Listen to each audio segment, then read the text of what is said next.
Good evening भाई, good evening सारिਆਂ ਨੂੰ। Good evening जी, की हाल चाल? वधिया सारे, तंदुरुस्त हो, फैमिली वधिया है सारी? बच्चा कह रहा है बहुत बढ़िया सर, आप सुनाओ क्या हाल चाल है? मैं भी बहुत बढ़िया हूँ जी। आपके पेरेंट्स की ब्लेसिंग है, आपकी दुआएं हैं, बहुत सारा प्यार है। और फिर दोबारा से आपकी सेवा में हाजिर हो चुका हूँ जीएसटी की रिवीजन क्लास नंबर 2 के साथ जी।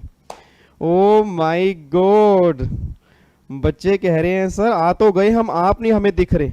मैं आपको दिख नहीं रहा? इतना लंबा चौड़ा एक बच्चा सामने बैठा, आपका बड़ा भाई, बताओ कह रहे दिख ही नहीं रहा जी। एक मिनट रुको यार, एक तो ना पहले नाम पढ़ने दो, एक तो इतनी तेज आप लिखते हो ना, कम से कम पढ़ने तो दिया करो। Himani good evening, good evening. Rashika good evening ji. Vibhor, Satyam, Ridhima, और ये इतने सारे बच्चे, मैं नाम कैसे पढ़ूँ नालायक को? आपके एक बात मुझे बताओ, मैं ऐसे बोल दूं मेरा आलू कलर का बच्चा, मेरा प्याज कलर का बच्चा, मेरा मेहरून कलर का बच्चा, मेरा टमाटरी कलर का बच्चा, ऐसे ही बोल दूं? ऐसे खुश हो जाओगे? बच्चा कह रहा है हाँ ऐसे खुश हो जाएंगे। चलो री, तो काफी सारे बच्चे जुड़ने स्टार्ट हो गए हैं। एक काम करो फटाफट से, आपका एक काम है जी, अब जितने भी ग्रुप आपके बने हुए हैं सारे ग्रुप में फटाफट से मैसेज डाल दो कि भैया विवेक सर लाइव आ गए हैं, जीएसटी की रिवीजन क्लास स्टार्ट हो चुकी है, और फिर दोबारा से एक चैप्टर हम रिवाइज करेंगे। और ऐसे करते करते करते करते लगातार 30 दिन हम जीएसटी की रिवीजन करेंगे। और जिस दिन हमारा जीएसटी खत्म होगा ना, मैं कह रहा हूं एग्जाम का कोई भी क्वेश्चन उठा लेना सर, जीएसटी में आपको दिक्कत नहीं आएगी। मुश्किल से मुश्किल क्वेश्चन भी करेंगे, मुश्किल से मुश्किल प्रोविजन भी करेंगे, और सिंगल कॉन्सेप्ट इतनी बढ़िया से आपको समझा दूंगा ना, आप वाकई कहोगे सर नजारे आ गए जी। लो जी फटाफट बुला लो सबको जी, सारे ग्रुप में एक बार फटाफट से डाल दो जी जितने बच्चे हैं। मेरे ख्याल से 1100 बच्चे यहाँ पे लाइव जुड़ चुके हैं। हाई फाई कर लो यार एक बार सारे बच्चे, आओ तो सही, आओ तो सही, नालायक को आगे आओ, हाई फाई करो। ये लो, माय गॉड। चलो जी इधर देखो ध्यान से, अब जितने बच्चे यहाँ पे लाइव आ चुके हैं, टाइम हम ज्यादा वेस्ट नहीं करेंगे, ठीक है? 1 मिनट का टाइम मैं और लूंगा, फटाफट से देखते हैं, फटाफट बच्चे जुड़ जाते हैं, उसके बाद फिर हम अपनी रिवीजन स्टार्ट कर देंगे। रिवीजन क्लास नंबर 1 हमने कल पूरी कंप्लीट कर ली थी, चैप्टर नंबर 1 हमने पूरा कंप्लीट कर लिया। उम्मीद करूंगा एक बार आपने घर से रिवाइज किया होगा। आज हमें चैप्टर नंबर 2 की रिवीजन करनी है, और चैप्टर नंबर 2 के जितने प्रोविजन होंगे आज हम सारे रिवाइज कर लेंगे। अच्छा, मैंने कुछ ना घर से आपको एमसीक्यूज दिए थे, घर से मैंने कुछ क्वेश्चन करने दिए थे, उसमें कुछ क्वेश्चन तो ऐसे हैं जो आपसे हो जाएंगे, कुछ क्वेश्चन ऐसे हैं जो आज हमें रिवीजन करनी है ना, उसके बाद वो क्वेश्चन होंगे। बाकी काफी सारे बच्चों ने कर लिए होंगे मुझे पता है। चलो जी, ओ बेटे बेटे बेटे बेटे काफी सारे बच्चे जुड़ गए हैं जी। कोई बात नहीं, बच्चा कह रहा है सर विशाल ने डिसलाइक कर दिया, कोई बात नहीं। देखो जो नालायक बच्चे हैं वो अगर किसी की मेहनत को नहीं समझते, बताओ मैं क्या करूं सर? उनको भी तो कभी ना कभी आगे बढ़ना होगा ना, वो भी ना कभी तो कभी आगे बढ़ेंगे, तो उनकी आप टेंशन छोड़ दो। मैंने उन्हें इग्नोर करना सीख दिया सर। मेरी फैमिली के बच्चे मुझे इतना प्यार करते हैं, मेरे लिए वही बहुत बड़ी बात है। बस आप मुझे बहुत सारा प्यार करते हो, आपके लाइक्स ज्यादा होते हैं, मेरे लिए बहुत बड़ी बात है। जो डिसलाइक करते हैं छोड़ो सर, उन्हें अपना कर्म करने दो, हमें अपना कर्म करने दो, बात खत्म होती है। ये सब नालायक बच्चे हैं जी। चलो जी इधर देखो ध्यान से जी, अब यहाँ पे जितने बच्चे लाइव आ चुके हैं जी, अप्रोक्सीमेट मेरे ख्याल से 1500 बच्चा यहाँ पे लाइव आ चुका है। लो जी स्टार्ट करें, एक बार फटाफट से बताओ जी, क्या हम रिवीजन स्टार्ट कर सकते हैं जी? जल्दी बताओ, क्या हम रिवीजन स्टार्ट कर सकते हैं? यस या नो में आंसर दो जी, क्या हम रिवीजन स्टार्ट करें जी? जल्दी बोलो नालायकों, क्या हम रिवीजन स्टार्ट करें, यस या नो जी? चलो जी बच्चे कह रहे हैं यस सर, रिवीजन हम स्टार्ट कर सकते हैं। इधर देखो जी ध्यान से, अब मैं आपके चैट बॉक्स नहीं पढ़ रहा, मैं आपका चैट बॉक्स नहीं पढ़ रहा सर, मैंने चैट बॉक्स अपना बंद कर दी है, मोबाइल मैंने नीचे रख दिया जी। अब आप और मैं दोनों आपस में बातचीत करेंगे, रिवीजन करेंगे, और कोई बच्चा बीच में चैट बॉक्स में कोई बातचीत नहीं करेगा। जब मैं कहूंगा चैट बॉक्स में पार्टिसिपेट करो, सिर्फ तभी आपने पार्टिसिपेट करना है। फिजूल की बातें नहीं करनी, फिजूल की स्माइली नहीं भेजनी, फिजूल की आपने बिल्कुल डिस्कशन नहीं करनी सर। 1 घंटा हमें अच्छे से रिवीजन करनी है डेली बेस पे, बस ये बात ध्यान देना चाहिए, ठीक है जी? अब कोई बच्चा, अगर आप मुझे मानते हो ना, तो कोई बच्चा चैट बॉक्स में फिजूल की मैसेज नहीं करेगा, अब सिर्फ आपने पढ़ना है यहाँ पे, ठीक है जी? इधर देखो ध्यान से जी, अब मैंने यहाँ पे चैट बॉक्स बंद कर दिया है, आप भी एक बात बंद कर दो। जो यहाँ पे रिवीजन कराने जा रहा हूँ उसको और जी ध्यान देते हैं। एक बार अब यहाँ पे चेक करना जी, लास्ट क्लास में हमने चैप्टर नंबर 1 जो है ना, चैप्टर नंबर 1 तो हमने सारा रिवाइज कर लिया था, चैप्टर नंबर 1 की सारी बातें हम कंप्लीट कर चुके हैं जी। आज हमें यहाँ पे चैप्टर नंबर 2 की रिवीजन स्टार्ट करनी है। आपके सामने यहाँ पे है जी, ये रहा चैप्टर नंबर 2 जी। इधर देखना आप ध्यान से। अरे चैप्टर नंबर 2 की रिवीजन से पहले ना एक टेस्ट मैंने डाला था टेलीग्राम के ऊपर, उसके सारे क्वेश्चन तो भी नहीं हम करेंगे, सारे क्वेश्चन अभी नहीं हम करेंगे, जितने रिवीजन 1 क्लास से मतलब क्लास नंबर 1 से जो एमसीक्यूज हमारे हो सकते हैं उसको डिस्कस करेंगे। देन फिर हम चैप्टर नंबर 2 के बाद आएंगे, उसके बाद जो आपके बैलेंस एमसीक्यूज होंगे वो हम स्टार्ट कर देंगे जी। ठीक है जी। लो जी इधर देखो ध्यान से, एक ये टेस्ट नंबर 1 मैंने दिया था जी। सबसे पहला क्वेश्चन आपके सामने है जी। सबसे पहला क्वेश्चन है what is the full form of GST जी। बताओ कितना मुश्किल क्वेश्चन है जी। जीएसटी की फुल फॉर्म बताओ जी। जीएसटी की फुल फॉर्म बताओ जी। Goods and supply tax, goods and services tax, goods and service tax, goods and simple tax. बताओ इनमें से कौन सा आंसर बनेगा जी, बी या C? Goods and service tax बनेगा या गुड्स एंड सर्विस टैक्स बनेगा? Answer number B is the correct answer. बिल्कुल सिंपल सी बात है। ठीक है जी, गुड्स एंड सर्विसेज टैक्स। उसके बाद चेक करो जी, GST was implemented in J and K. J and K में जीएसटी इंप्लीमेंट कब हुआ था जी? याद करो फटाफट से, जेएनके पे जीएसटी कब एप्लीकेबल हुआ था? 1 जुलाई से या 8 जुलाई से? 8 जुलाई से। Option number B is the correct answer. Option number B is the correct answer. ठीक है जी, ये दोनों में कोई दिक्कत तो नहीं है। उसके बाद अब यहां पे चेक करना, एक बार क्वेश्चन नंबर 14 पे आओ जी। जीएसटी की डेफिनेशन किस आर्टिकल में दी है जी? फटाफट से बोल दो, जीएसटी की डेफिनेशन किस आर्टिकल में दी है? याद करो मैंने लास्ट क्लास के अंदर कहा था आर्टिकल नंबर 366 12A। ये तीनों क्वेश्चन बिल्कुल सिंपल थे, ऑलरेडी लास्ट क्लास में हम कर चुके थे, ये तीनों हमने यहां पे कर लिए जी। ठीक है, अब बाकी जो भी क्वेश्चन होंगे आज की रिवीजन क्लास के बाद बाकी क्वेश्चन हो जाएंगे। आओ जी अब रिवीजन स्टार्ट करते हैं, कोई बच्चा भी यहां पे बातचीत नहीं करेगा जी। ठीक है नी, इधर सुना मैं ध्यान से, कहना क्या चाह रहा हूं जी। अब यहां पे एक बार चेक करो, आज हमें चैप्टर नंबर 2 की रिवीजन करनी है। अब अगर मैं चैप्टर नंबर 2 की रिवीजन करता हूं ना, चैप्टर नंबर 2 आपका है that is constitution of India. आपके एग्जाम में कंफर्म, चाहे वो सीएस प्रोफेशनल वाले बच्चे हों, चाहे वो एग्जीक्यूटिव वाले बच्चे हों, चाहे वो सीए वाले बच्चे हों, चाहे वो सीएमए वाले बच्चे हों, कंफर्म यहां से क्वेश्चन पक्का बनता है सर। इधर सुना ध्यान से, अभी इस चैप्टर को स्टार्ट करने से पहले ना सर एक बात बताओ। लास्ट क्लास के अंदर मैंने कहा था कि हमारे सिलेबस में जो भी टैक्स है वो 2 तरह का होगा, या तो होगा सेंट्रल लेवल का या वो होगा स्टेट लेवल का। अब अगर कोई भी टैक्स आपके सेंट्रल लेवल का होगा तो मैंने कल भी कहा था उसको बनाने वाली कौन होगी? पार्लियामेंट होगी। और अगर कोई टैक्स आपके स्टेट लेवल का होगा उसको बनाने वाली स्टेट असेंबली होगी।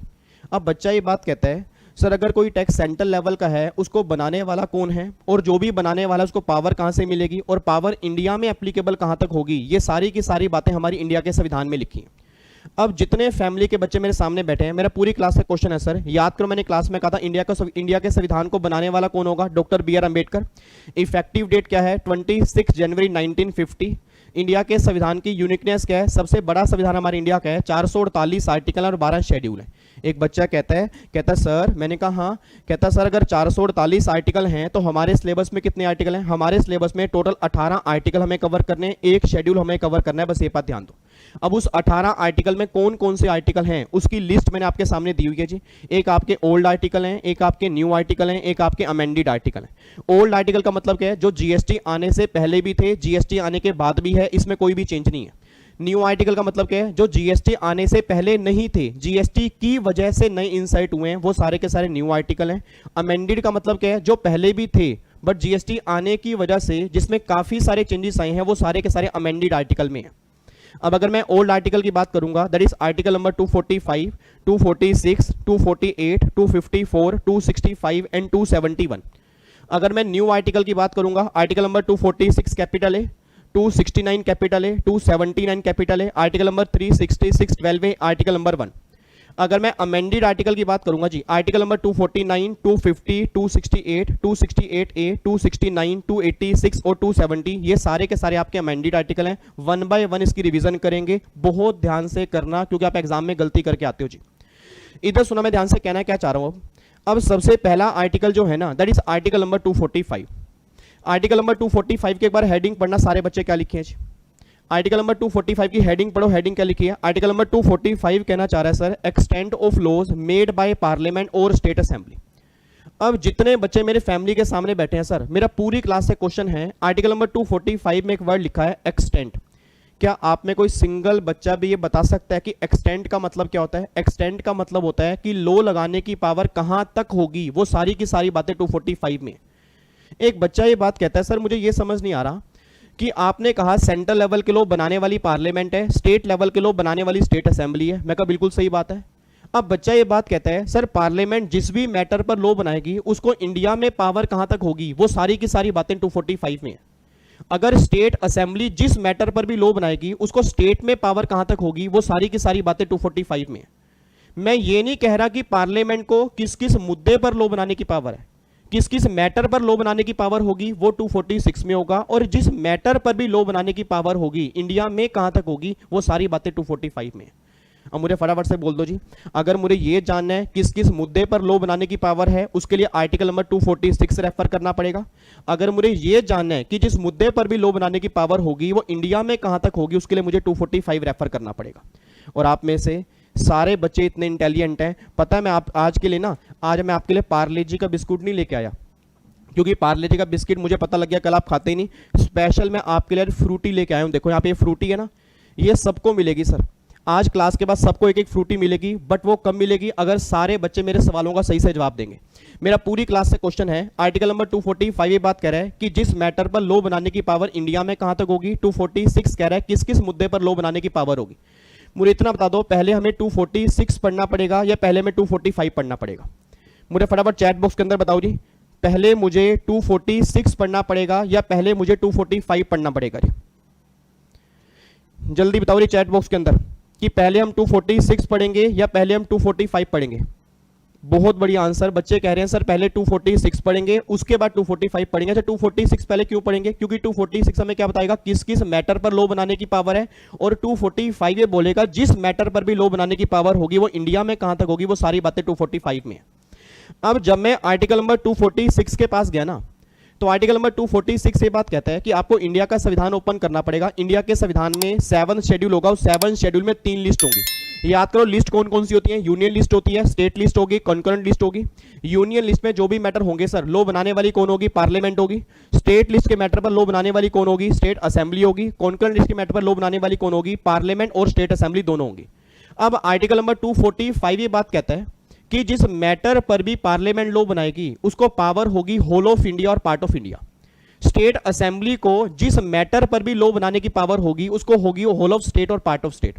मेरा पूरी क्लास से क्वेश्चन है, जब आर्टिकल नंबर 245 ये बात कह रहा है कि पार्लियामेंट को जिस मैटर पर भी लॉ बनाने की पावर है वो पावर होल ऑफ इंडिया और पार्ट ऑफ इंडिया तक है, अगर स्टेट असेंबली को जिस मैटर पर भी लॉ बनाने की पावर है वो होल ऑफ स्टेट और पार्ट ऑफ स्टेट तक है, तो सबसे बड़ा क्वेश्चन ये आता है कि सर जीएसटी में इंडिया का मतलब क्या है।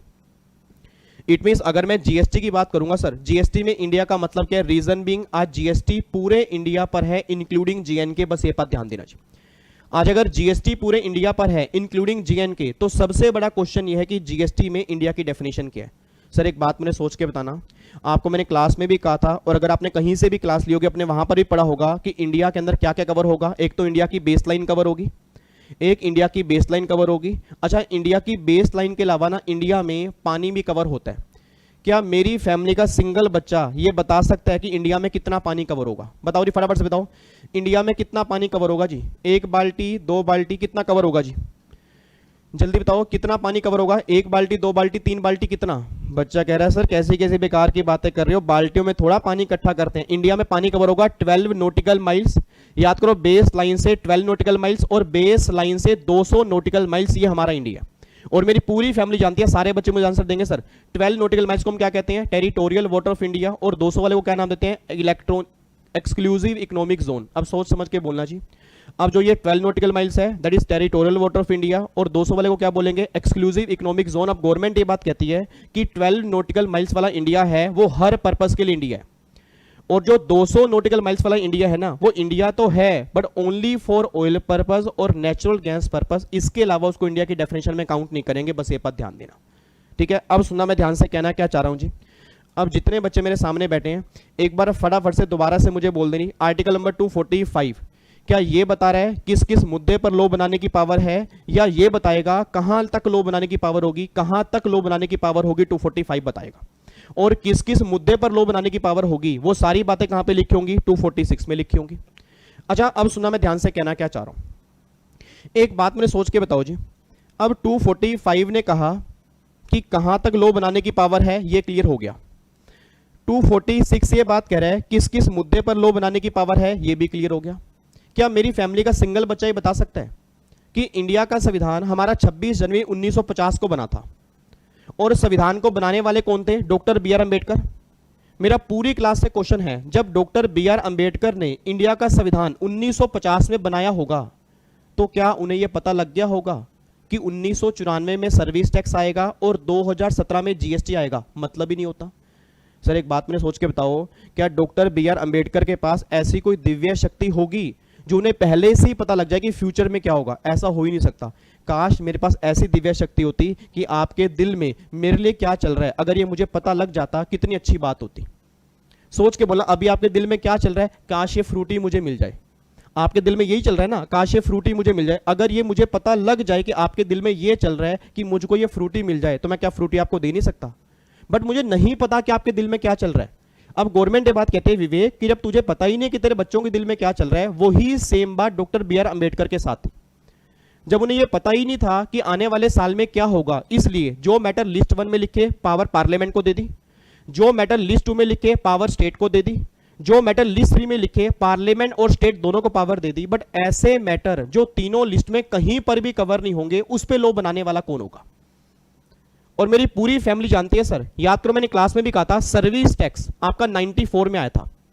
अब सर्विस टैक्स जब 94 के अंदर बना तो सर्विस टैक्स तीनों लिस्ट में कहीं पर भी नहीं था, फिर बनाने वाला कौन था? अब जीएसटी आपका 2017 में आया और जीएसटी तीनों लिस्ट में कहीं पर भी नहीं है, फिर जीएसटी बनाने वाला कौन है?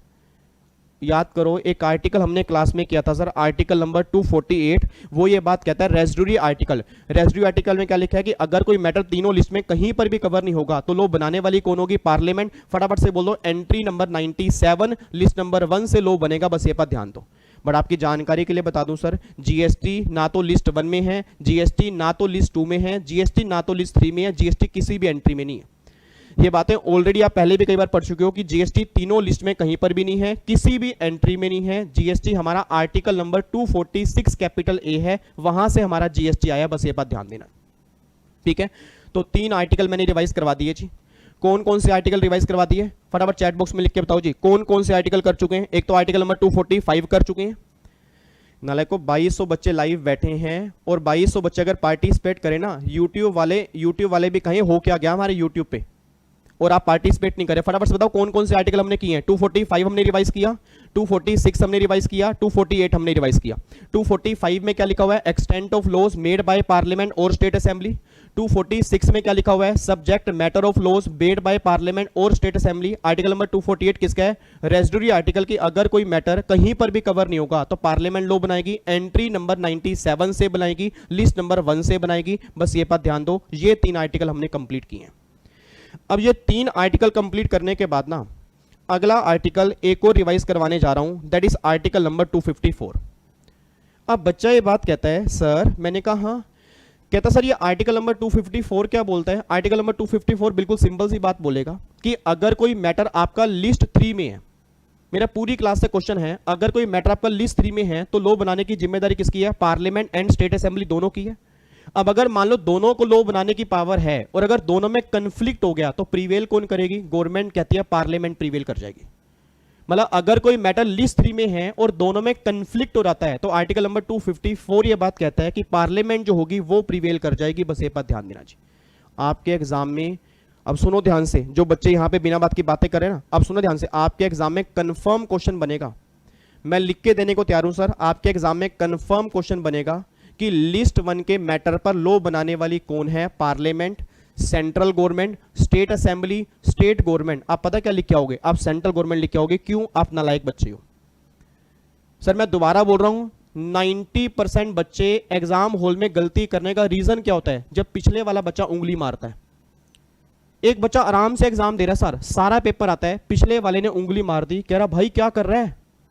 कह रहा इसका आंसर सेंट्रल गवर्नमेंट है। कह रहा नहीं नहीं, विवेक सर ने पार्लियामेंट कहता। कह रहा भाई तू विवेक सर की बातें सुनेगा, विवेक सर की बातें मत सुन भाई, सेंट्रल गवर्नमेंट है, सेंट्रल गवर्नमेंट लॉ बनाती है। तो मैं एक बार दोबारा कह रहा हूं, अगर भगवान श्री कृष्ण भी धरती पर आकर ये बात बोल दें, भगवान शिव भी अगर धरती पर आकर ये बात बोल दें, भगवान राम भी अगर धरती पर आकर ये बात बोल दें कि सेंट्रल गवर्नमेंट लॉ बनाती है, उनकी बात मत मानना सर। लॉ बनाने वाली या तो पार्लियामेंट होगी या स्टेट असेंबली होगी। गवर्नमेंट कभी लॉ नहीं बनाती, गवर्नमेंट लॉ को एप्लीकेशन में लेके आती है, एग्जीक्यूट करती है, कभी लॉ बनाने वाली नहीं होती। तो मेरी फैमिली जरूर आंसर दे के आएगी सर। अगर लिस्ट 1 की बात होगी तो पार्लियामेंट लिख के आएगी, लिस्ट 2 की बात होगी तो स्टेट असेंबली लिख के आएगी, और जहां लिस्ट 3 की बात होगी वहां लॉ 2 बनाने वाले होंगे, बट जहां कंफ्लिक्ट होगा तो प्रीवेल कौन करेगी? पार्लियामेंट। बस ये बात ध्यान दो जी, ठीक है जी। इधर देखो ध्यान से, अब यहाँ पे 245 हमने यहाँ पे रिवाइज किया, 246 हमने रिवाइज किया जी, 248 हमने रिवाइज किया और 254 हमने रिवाइज किया। ये चारों आर्टिकल हमने कंप्लीट कर लिया। अब यहाँ पे सारे बच्चे अब यहाँ पे रुक जाएं जी, अब 2 मिनट यहाँ पे रुक जाएं। ये चारों आर्टिकल कंप्लीट करने के बाद अगला आर्टिकल जो मुझे रिवाइज करवाना है, उससे पहले मेरा पूरी फैमिली से क्वेश्चन है, उससे पहले मेरा पूरी फैमिली से क्वेश्चन है। सर एक बात मैंने सोच के बताना, आप सबने इनकम टैक्स पढ़ा होगा, आप सबने इनकम टैक्स पढ़ा होगा। मुझे चैट बॉक्स में लिख के बताओ इनकम टैक्स में एग्जम्पशन लिमिट कितनी है। चैट बॉक्स में लिख के बताओ सर इनकम टैक्स में एग्जम्पशन लिमिट कितनी है जी। जिस बच्चे ने सही आंसर दिया उसको स्पेशल गिफ्ट मिलेगा जी आज। इनकम टैक्स में एग्जम्पशन लिमिट कितनी है, लिख के बताओ जी। बच्चा कह रहा है सर इनकम टैक्स में एग्जम्पशन लिमिट है 2.5 लाख। बहुत बढ़िया जी, 2.5 लाख 2.5 लाख 2.5 लाख। अच्छा एक बच्चा कह रहा है नहीं है एग्जम्पशन लिमिट, एक बच्चा कह रहा है एग्जम्पशन लिमिट ही नहीं है। बाकी सारे बच्चे कह रहे हैं सर 2.5 लाख है 2.5 लाख है 2.5 लाख है 2.5 लाख है 2.5 लाख है 2.5 लाख है 3 लाख है। कई बच्चों ने 5 लाख भी लिख दिया, कई बच्चे कह रहे हैं 50 लाख एग्जम्पशन लिमिट है। इधर देखो ध्यान से, सर आपकी एग्जम्पशन लिमिट कितनी है, 2.5 लाख है।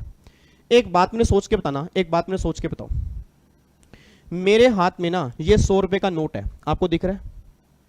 मेरे हाथ में ये 100 रुपए का नोट है, दिख रहा है आपको? हद हो गई, एक बच्चा खींच रहा है इसको। इधर हो नालायक, ओ कैसे खींच रहे हो इसको सर? ये 100 रुपए का नोट मेरा है, आप कैसे खींच रहे हो? और मोबाइल में कैसे खींच रहे हो? मैं कोई आपके सामने थोड़ा बैठा हूं। बच्चा कह रहा है 100 रुपए दे दो सर, 100 रुपए दे दो सर, मोमोज खा लूंगा इसके मैं। इधर देखो ध्यान से, मेरे हाथ में ये 100 रुपए का नोट है। मान लो ये 100 रुपए का नोट नहीं है, मान लो ये 100 रुपए का नोट नहीं है, ये 3 लाख रुपए है। प्लीज यार क्वेश्चन ध्यान सुनना। मैंने कहा था पढ़ने की बारी पढ़ाई करेंगे, मजाक की बारी मजाक होगा, बट अभी पढ़ने की बारी है, अभी सिर्फ पढ़ने की बारी है। मेरे हाथ में 100 रुपए का नोट है, मान लो ये 3 लाख रुपए की इनकम है।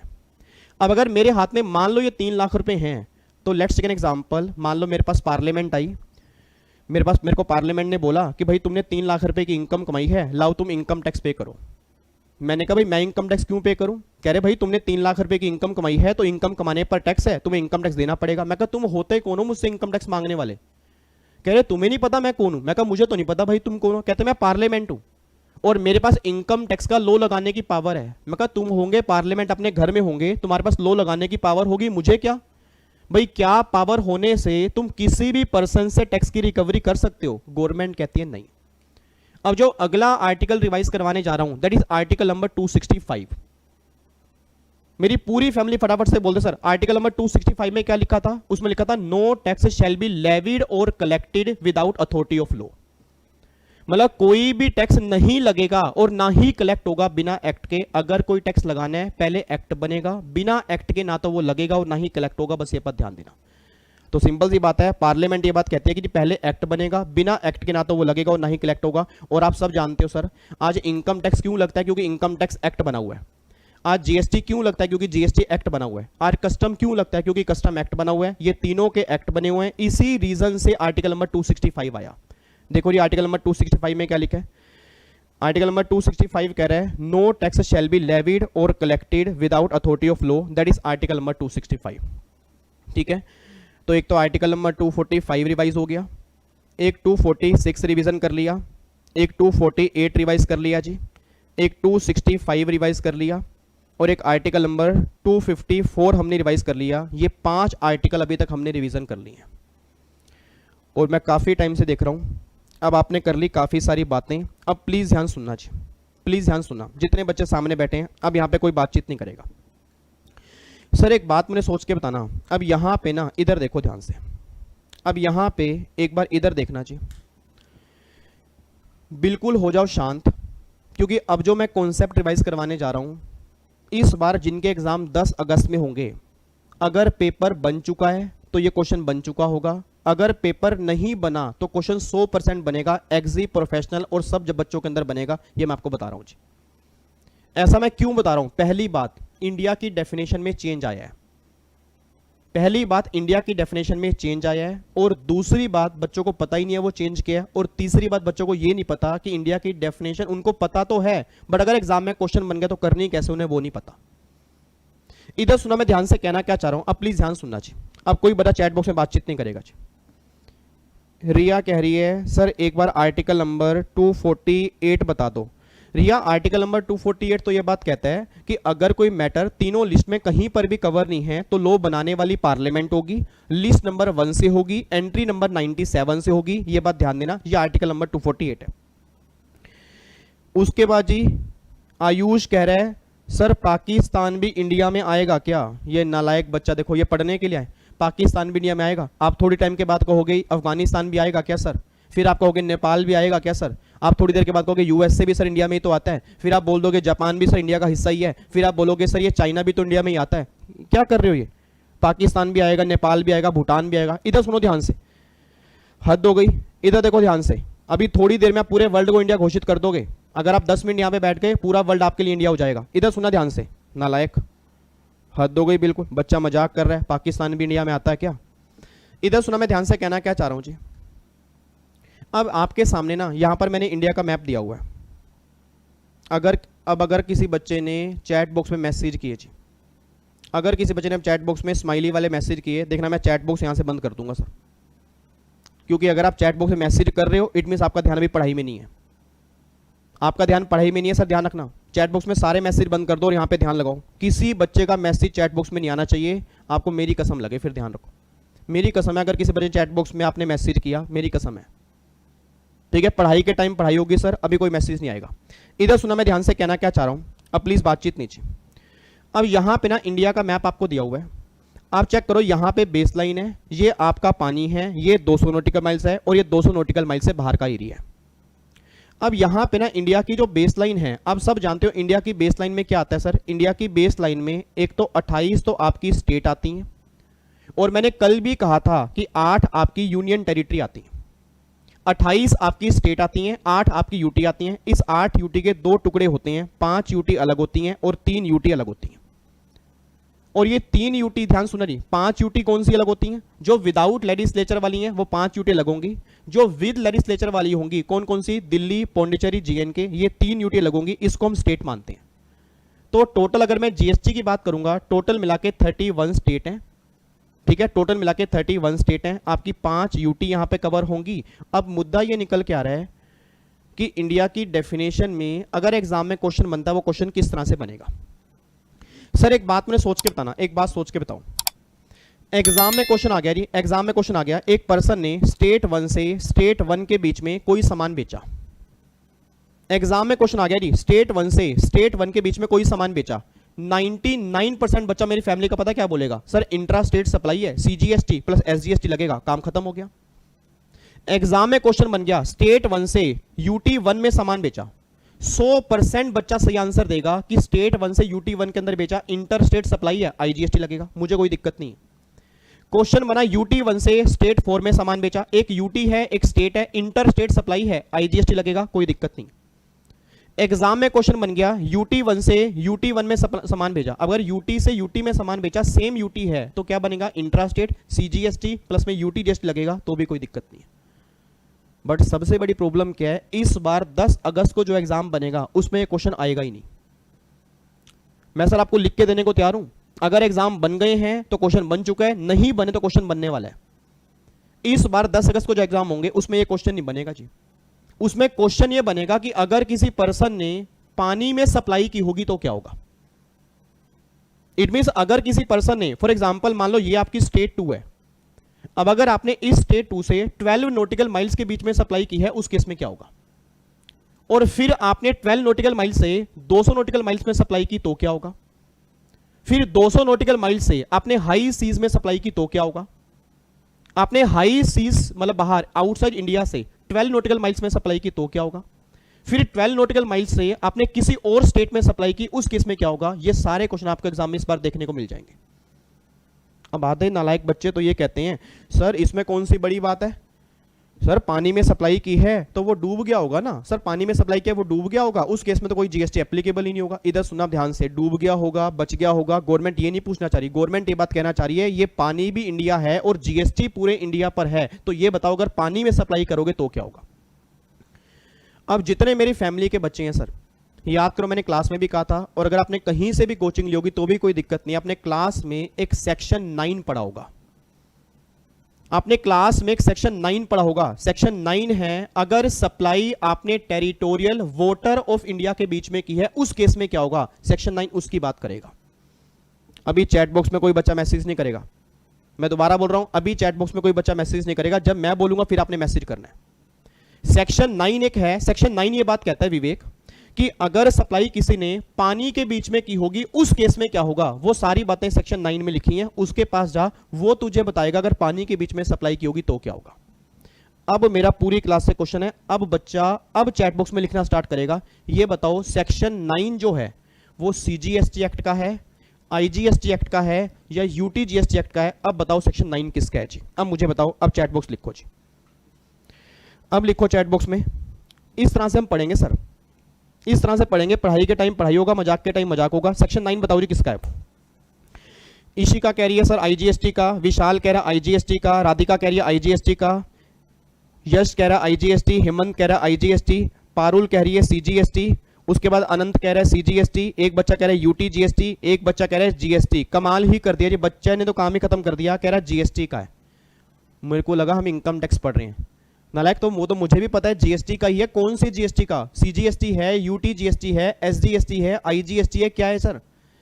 बहुत बढ़िया जी, कमाल हो गया, इतने सारे बच्चे सही आंसर दे रहे हैं, इतने सारे बच्चे सही आंसर दे रहे हैं। ये लो मैं आपकी, ये लो मैं आपकी तरफ से आप सभी को फ्रूटी देना चाहता हूँ जी। ये फटाफट से पकड़ो जी, जल्दी पकड़ो, हाथ आगे करो। उन नालायक को मैं फ्रूटी दे रहा हूँ, फिर मैं फ्रूटी पीछे कर लूंगा, जल्दी हाथ आगे करो, करो करो। ये ले लो मेरे बच्चे, मेरे नोनू, मेरे सोनू, आप ये लो, ये लो, ये पाइप भी ले लो, फ्रूटी भी ले लो, पी लेना आराम से, घर बैठ के पी लेना। इधर देखो ध्यान से, अच्छा क्लास के बाद लोगे, चलो इधर सुनो ध्यान से, इधर सुनो ध्यान से। अब जितने बच्चों ने आईजीएसटी आंसर दिया दैट इज करेक्ट आंसर, और जो सीजीएसटी वाले हैं वो सब नालायक बच्चे हैं, और जो सिर्फ जीएसटी वाले हैं वो तो महानालायक हैं। मतलब बच्चा कह रहा है, मैंने कहा एक बात मुझे बताओ, ये सेक्शन 9 किसका है, बच्चा कह रहा है जीएसटी का। कमाल ही कर दिया सर, इतिहास रच दिया। और नालायक, हम सीजीएसटी तो पहले ही पढ़ रहे हैं, आईजीएसटी तो पहले ही पढ़ रहे हैं, जीएसटी तो सारा ही है, बट कौन सा जीएसटी, सेक्शन 9 जो है वो आईजीएसटी का है, बस ये पर ध्यान देना चाहिए। तो इस बार के एग्जाम में जब इसमें से क्वेश्चन बनेगा ना, इस बार के एग्जाम में जब क्वेश्चन बनेगा, मैं आपको बार बार कह रहा हूं, बहुत ध्यान से देखना सर। सेक्शन 9 जो हमारा आईजीएसटी एक्ट का है वो ये बात कहता है कि अगर सप्लाई तुमने पानी के बीच में की है तो वो पानी जिस भी नियरेस्ट स्टेट के पास आएगा, वो पानी जिस भी नियरेस्ट यूटी के पास आएगा, उसको वो स्टेट मान के और वो यूटी मान के वहां पे जीएसटी एप्लीकेबल कर दो जी। इधर देखना ध्यान से, एक बात मुझे सोच के बताना जी। अब ये वाला पानी इस स्टेट के पास आ रहा है, ये वाला पानी जो है इस स्टेट के पास आ रहा है, ये भी आपकी स्टेट 2 है, और ये वाला पानी भी स्टेट 2 में आ रहा है। बताओ जी, अगर स्टेट 2 से इस पानी में सप्लाई की होगी तो क्या लगेगा, सीजीएसटी प्लस में एसजीएसटी।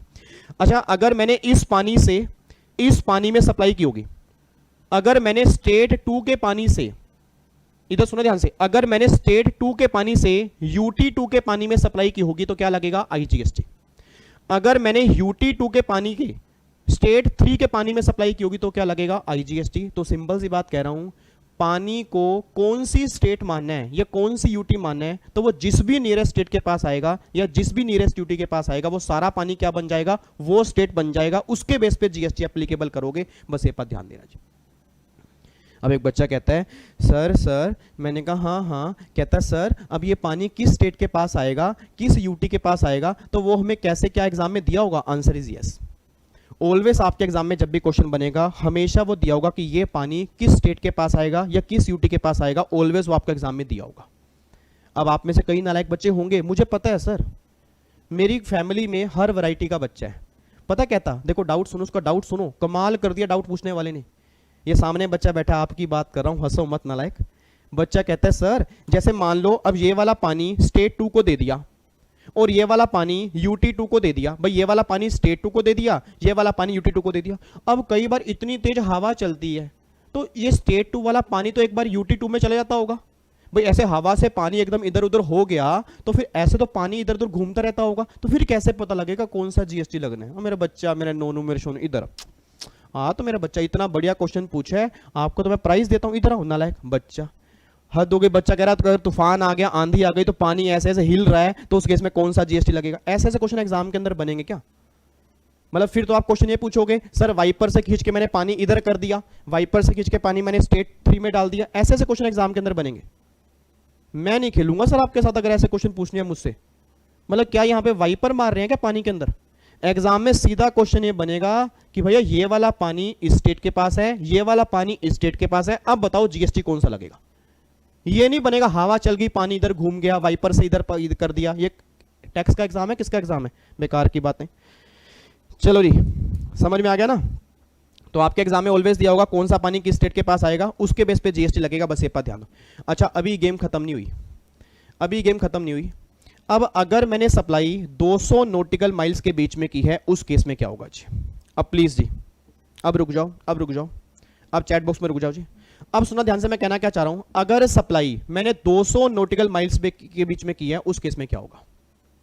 याद करो सर, याद करो। अभी जो हमने सेक्शन 9 मैंने कराया ना, प्लीज ध्यान सुना जी, जो सेक्शन 9 मैंने कराया, सेक्शन 9 कहता है कि अगर सप्लाई आपने TWI के बीच में की है, उस केस में क्या होगा वो तो मुझे पता है। अब जब मैं सेक्शन 9 के पास गया, मैं सेक्शन 9 के पास गया दौड़ा दौड़ा, मैंने सेक्शन 9 से पूछा, मैंने कहा सेक्शन 9 सेक्शन 9, उसने कहा हाँ। मैं कहा यार सप्लाई ना मैंने 200 नॉटिकल माइल्स के बीच में की है, उस केस में क्या होगा? कह रहा वो नहीं मुझे पता। कह रहा भाई वो नहीं पता क्योंकि 200 नॉटिकल माइल्स वाला एरिया मेरे अंडर नहीं आता, मेरे अंडर क्या आता है? 12 नॉटिकल माइल्स का आता है। अगर तूने सप्लाई 200 के अंदर की है, ऐसा कर तू आर्टिकल नंबर 1 के पास जा। और जब मैं आर्टिकल नंबर 1 के पास गया, उसने बोला कि हमने एक वर्ड ऐड किया है, other territory. Other territory means ऐसी टेरिटरी जो ना तो स्टेट में कवर होगी और ना ही यूटी में कवर होगी, उसको हम कवर कर लेंगे अदर टेरिटरी में। इट मींस कहना ये चाह रहा हूं, ये 200 नॉटिकल माइल्स वाला जो भी एरिया होगा, वो सारा एरिया अदर टेरिटरी में कवर होगा। और मेरी पूरी फैमिली जानती है यूनियन टेरिटरी की डेफिनेशन में अदर टेरिटरी भी आती है। मतलब ये सारा पानी ही जो है, ये सारा पानी एक यूनियन टेरिटरी है और उसके बेस पे ही जीएसटी एप्लीकेबल होगा, बस ये पर ध्यान देना चाहिए। एक बार मैं दोबारा बोलूंगा सर, एक बार फिर दोबारा बोलूंगा, एक बार फिर दोबारा बोलूंगा। आधे बच्चे सेशन छोड़ के जा रहे हैं, आधे बच्चे आ रहे हैं, ये उनको ये लग रहा है जैसे होता है ना, रात को खाना खाने के बाद वॉक करने के लिए निकलते हैं, चलो विवेक सर लाइव बैठे हैं, 10-15 मिनट देख ही लेते हैं क्या मूवी चल रही है। विवेक बाबा जी क्या कह रहे हैं, भाई ढोल की चिमटा लेके बैठे होंगे, सत्संग कर रहे होंगे, नालायक। सर अगर आप 1 घंटा भी टिक के यहां नहीं बैठ सकते ना, तो मुझे समझ नहीं आ रहा पढ़ाई कैसे करोगे। सही बता रहा हूं, जो बच्चे आते जाते रहते हैं ना, मुझे समझ नहीं आता वो पढ़ते कैसे होंगे। मतलब क्या आप 1 घंटा मेरे साथ बैठ के खेल नहीं सकते? मुझे पता नहीं लगता 1 घंटा कब बीतता है सर। 10 बजे आता हूं, 11 बजने वाले होते हैं, बताओ। और कई बच्चे टहलने के लिए आते हैं, बस आओ थोड़ा सा घूम के आते हैं, देखते हैं यूट्यूब पे कौन कौन लाइव बैठा है, एक बार सबके लाइव पे जाके बैठ जाएंगे। कई नालायक बच्चे ऐसे होते हैं। सर एग्जाम आने वाले हैं 10 अगस्त को, एग्जाम 10 अगस्त को आने वाले हैं, और मैंने पहले भी कहा था 30 दिन लगातार आऊंगा और जीएसटी जबरदस्त रिवाइज कराऊंगा अगर आप डेली बेस पे आओगे। इधर सुना, मैं ध्यान से कहना क्या चाह रहा हूं जी। अब यहां पे एक बार चेक करना, अब ये 200 नॉटिकल माइल्स वाला एरिया जो है, इसको क्या बोलते हैं? Other territory. और ये अदर टेरिटरी जो है, ये किस में कवर होगा? यूनियन टेरिटरी में। तो ये सारा एरिया ही यूनियन टेरिटरी में कवर होगा, इसको यूटी के बेस पे जीएसटी एप्लीकेबल करेंगे, बस ये पर ध्यान दो जी। ठीक है, अब यहां पे देखो जी, एग्जाम्पल मैं दे रहा हूं जी, एग्जाम्पल दे रहा हूं। कई बच्चे कह रहे हैं सर एग्जाम्पल दे दो, बिल्कुल एग्जाम्पल दे रहा हूं जी। अब यहां पे एग्जाम्पल देखना जी, एग्जाम्पल आपके सामने है। लो जी, फटाफट से मुझे आंसर दो जी, एग्जाम्पल दो जी मुझे। अगर हरियाणा से, इधर देखो ध्यान से, अगर हरियाणा से यूपी में सप्लाई की है, बताओ जी इंटर स्टेट सप्लाई है इंट्रा स्टेट है? जल्दी आंसर दो। हरियाणा से यूपी में सप्लाई की है, इंट्रा स्टेट या इंटर स्टेट?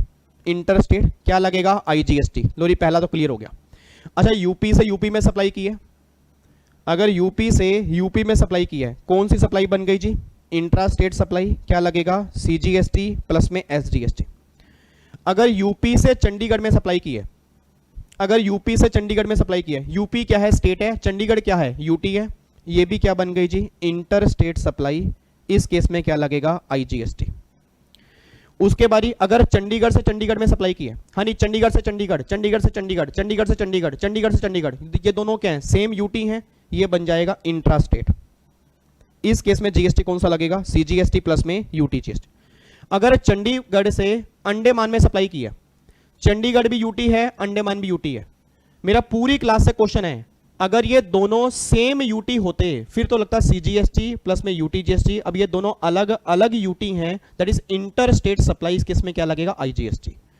कमाल कर रहे हो यार, इतने अच्छे बच्चे हैं ना, मन कर रहा है आपको मैं आज सारी रात ही पढ़ा दूं।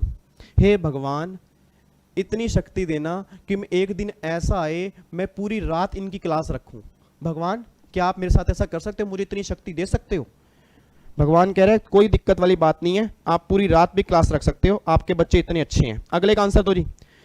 अगर सप्लाई की है अंडमान से मुंबई जी, अंडमान से मुंबई मतलब इंटर स्टेट सप्लाई है, उस केस में क्या लगेगा? आईजीएसटी लगेगा। उसके बाद मुंबई से दिल्ली, अगर मुंबई से दिल्ली में सप्लाई है, ये सप्लाई कौन सी है? इंटर स्टेट सप्लाई, उस केस में क्या लगेगा? आईजीएसटी लगेगा जी। अच्छा अब सुना ध्यान से, मैं कहना क्या चाह रहा हूं, अब आप गलती करने के लिए तैयार हो जाओ जी, अब गलती करने के लिए तैयार हो जाओ। आपने बहुत आंसर सही दे दिए, अब देखना आप गलती करोगे।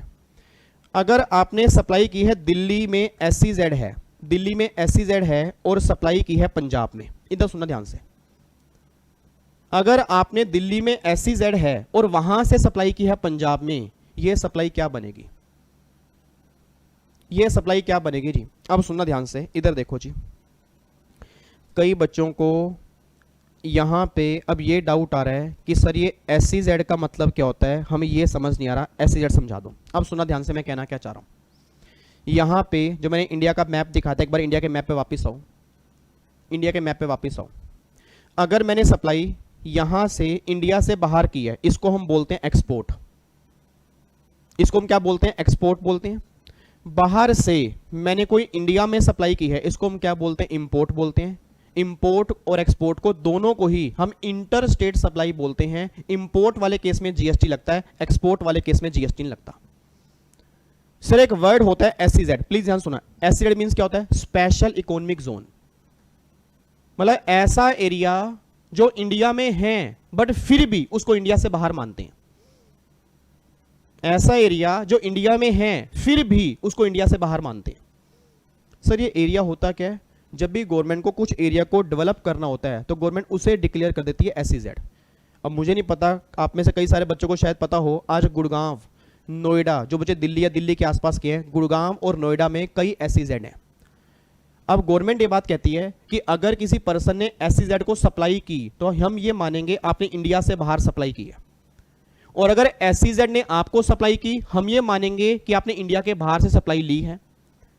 अब मेरा एसईजेड को सप्लाई करना एक्सपोर्ट है और एसईजेड का मुझे सप्लाई करना इंपोर्ट है, बस ये बात ध्यान देना।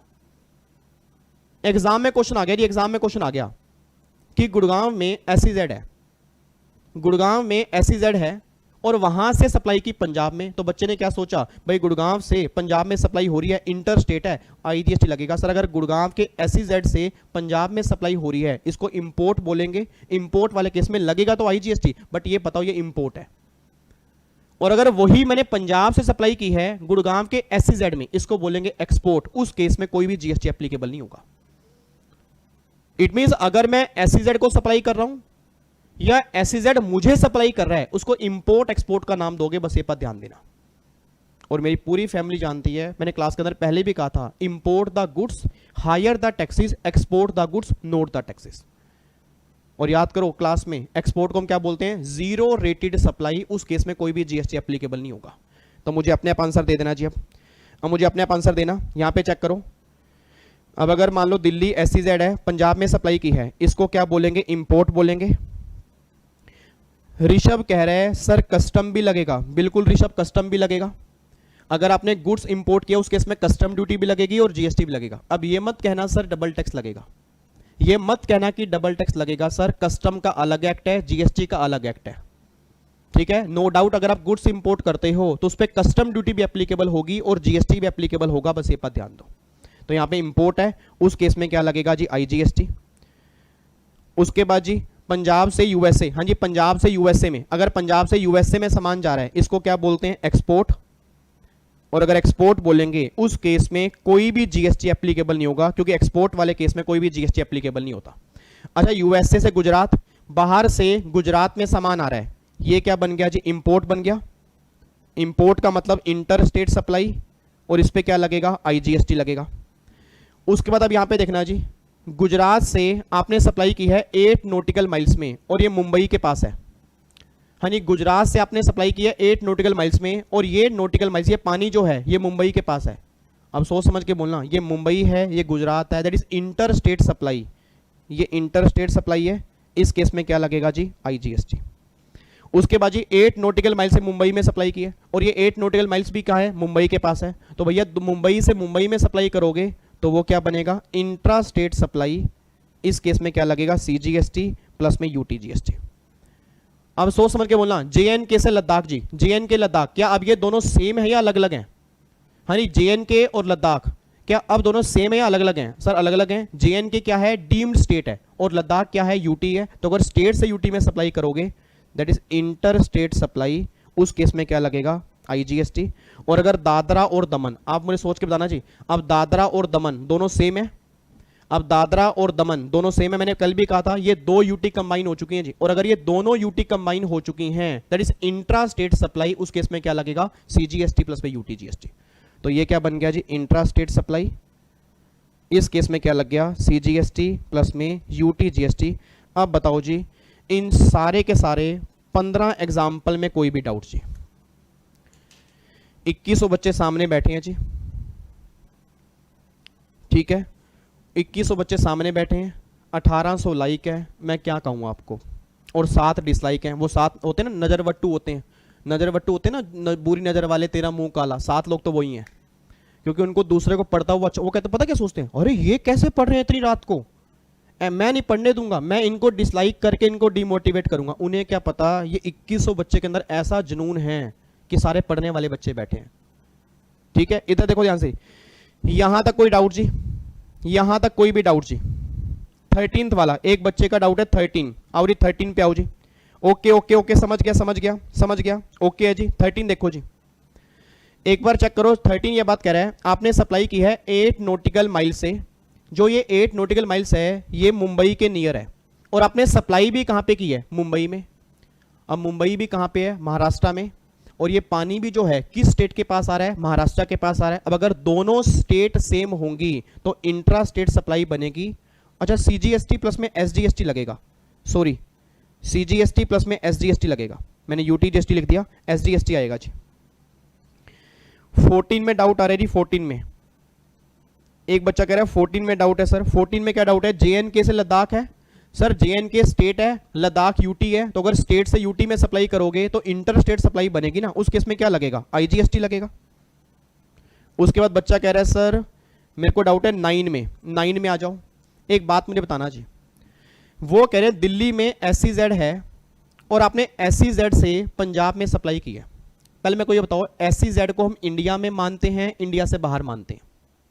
इतना बता दो बस, SEZ को हम इंडिया में मानते हैं, इंडिया से बाहर मानते हैं? इंडिया से बाहर मानते हैं। अब अगर SEZ से आपने पंजाब में सप्लाई की होगी तो क्या मानेंगे, बाहर से आपने इंडिया में सप्लाई की। और अगर बाहर से आपने इंडिया में सप्लाई की वो क्या बन जाएगा, इंपोर्ट ना। तो इंपोर्ट क्या होगा, इंटर स्टेट सप्लाई, उस केस में क्या लगेगा, IGST। ये आ गया जी, ठीक है। बच्चा कह रहा है सर 12 बता दो, 12 देख लो, 12 अभी बताया तो है ना लायक। गुजरात से आपने सप्लाई की है 8 नॉटिकल माइल्स में। अब ये 8 नॉटिकल माइल किसके पास है, मुंबई के पास, ठीक है। आप सोच के बोला गुजरात एक अलग स्टेट है, मुंबई किस में आता है, महाराष्ट्र में। तो अगर गुजरात से महाराष्ट्र में सप्लाई की होगी क्या बनेगा, इंटर स्टेट सप्लाई, उसमें क्या लगेगा जी, IGST। ये आपके सामने आ गया। और अगर दादरा और दमन में सप्लाई किया, दादरा और दमन दोनों सेम UT हैं, दादरा और दमन अब दोनों सेम UT हैं, और अगर दोनों ही सेम UT हैं उस केस में क्या लगेगा, इंट्रा स्टेट सप्लाई होगी, CGST प्लस में UTGST। ये आपका आंसर आएगा जी। चलो जी, अब ऐसा करता हूं, मैं आपको क्वेश्चन देता हूं जी, मैं क्वेश्चन देता हूं जी। अब इधर देखो ध्यान से, आप भी क्या याद करोगे, मेरे सवालों का जवाब दो जी, मेरे सवालों का जवाब दो, आंसर दो जी। इधर देखो ध्यान से, इधर देखना जी।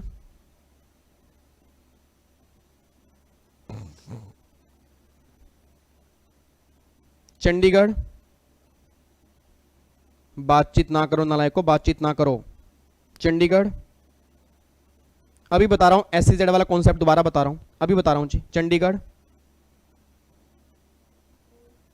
और दमन, चंडीगढ़ से चंडीगढ़ में सप्लाई की, फिर चंडीगढ़ से दमन में सप्लाई की। आंसर दो जी मुझे। अभी मैं एक बार बता देता हूं सर, अभी एक बार बता रहा हूं, पहले एक बार यहां पे देख लो, मेरे को इसका आंसर दो, पहले जो मैंने क्वेश्चन पूछा उसका आंसर दो। चंडीगढ़ से चंडीगढ़ में सप्लाई की है, पहले इसका आंसर दो। चंडीगढ़ से चंडीगढ़ में सप्लाई की है, यानी इंट्रा स्टेट सप्लाई या इंटर स्टेट सप्लाई, पहला है इंट्रा और दूसरा क्या बनेगा जी, इंटर। ये बात तो क्लियर है। अच्छा, पहला अगर इंट्रा है तो क्या लगेगा, सीजीएसटी प्लस में यूटीजीएसटी, अगले में क्या लगेगा, आईजीएसटी। ये बात क्लियर है, इसमें कोई दिक्कत तो नहीं है, ये बिल्कुल क्लियर है।